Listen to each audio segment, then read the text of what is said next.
qabsoo kitabichaa mootummoota abbaa irree dhabamsiisuuf taasifamaa ture keessatti qabsoon qonnaan bultootaa fi warraaqsi barattoota biyyattii warreen ijoo ta'uu isaa seenaatu ragaadha.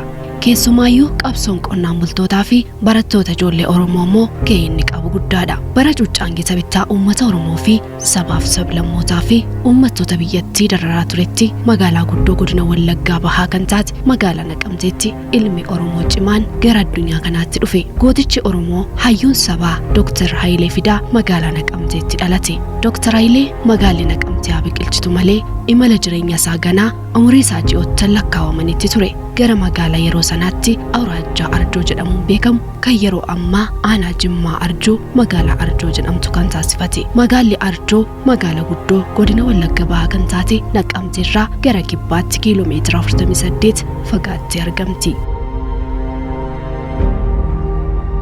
Abbaan Hayilee obbo Fidaan bara 1931 akka lakkoofsa Itoophiyaa keessa magaalaa Naqamteetti haadha warraa fuudhanii bultii ijaarratan. Haati manaa isaanii Aadde Guddinee Dagaa jedhamu. Obbo Fidaa fi Aadde Guddineen erga bultii ijaarratanii bakka jireenya isaanii magaalaa Naqamtee keessa naannoo Dargee taasifatan.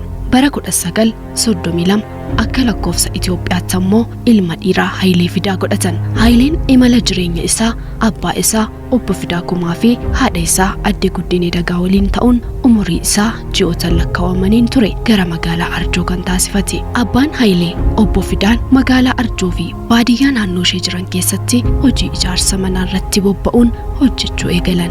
Manneetii qorqorroo magaalaa Arjoo keessatti ijaaraman keessaa walakkaa ol kan ta'u harki isaanii akka ijaare namoonni hedduun ragaa ba'u.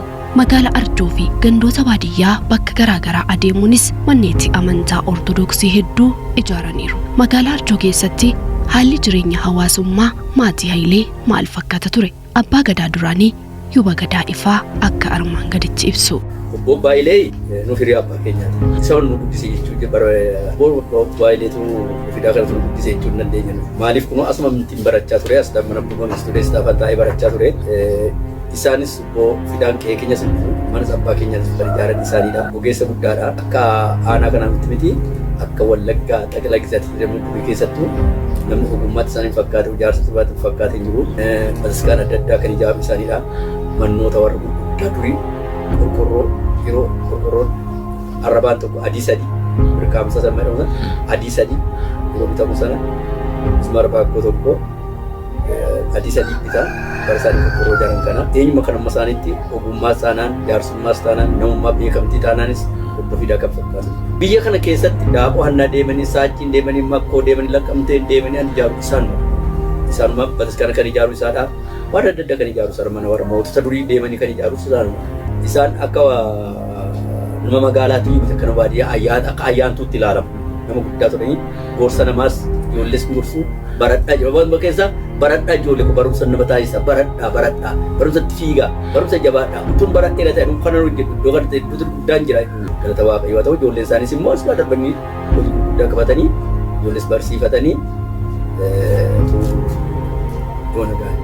Obbo Fidaa fi Aadde Guddineen magaalaa Arjoo keessa yommuu jiraatan ijoollee 7 horataniiru. Akkuma armaan olitti caqasame hangafti ijoollee isaanii Hayileen kan dhalate magaalaa Naqamteetti yoo ta'u ijoolleen isaanii warreen kaan magaalaa Arjootti dhalatan. Walumaa galatti ijoolleen Obbo Fidaa baay'inni isaanii 8dha. Ijoollee dhiiraa 5 fi durbaa 3 godhatan. Tsahaay Fidaan jedhama. Yaakumaan jedhama. Haati koo Guddinee Dagaa jedhamti. Dagaa Abdii jedhamti. Obboloonni koo Hayilee Fidaa jedhama, Taaddasee Fidaa jedhama, Siisaa Fidaa jedhama, Alamuu Fidaa jedhama. Nu warri durbaa immoo namuma 3 taanee dhalannee Mitikkeedha, Tsaayeedha, Tsadee Fidaati.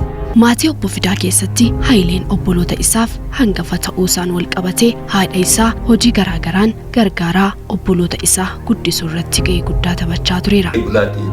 Nama abbaan isaa garuu akka anaatummaa beekamu kan jedhamu Kanaaf jireenya baadiyyaa jireenya qotee bulaa bayisa godhee nama beekudha. In fact akka naga'utti yeroo ijoollummaa isaa yeroo xinnaa ture sana haadha isaatiif baay'ee akka ergamu bishaan laga dhaqeellee bishaan waraabu waan adda addaa wanta dubartiin illee hojjettu darbee akka hojjetaa ture kanaaf akka hojjetu dhaga'eera.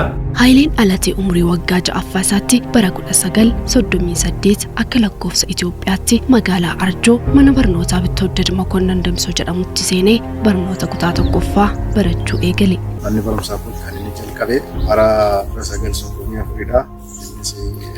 Yeroo duraatiif kan inni jalqabe masaraa mootummaa keessatti kushiinaa mana citaa turte iddoon kun mana citaa keessatti jalqabe jechuudha. Yeroo muraasaan booda jechuudha. Yeroo muraasaadhaan booda manni kun ijaarameeti daree barumsaa kutaa 1ffaan iddoo kanatti jalqabe jechuudha. Kutaa 1ffaa kana keessatti dhagaa Dooktar Hailee Fidaan akka addunyaatti nama beekamaa jechuudha kan inni maddee mana barumsaa kana keessa jechuudha.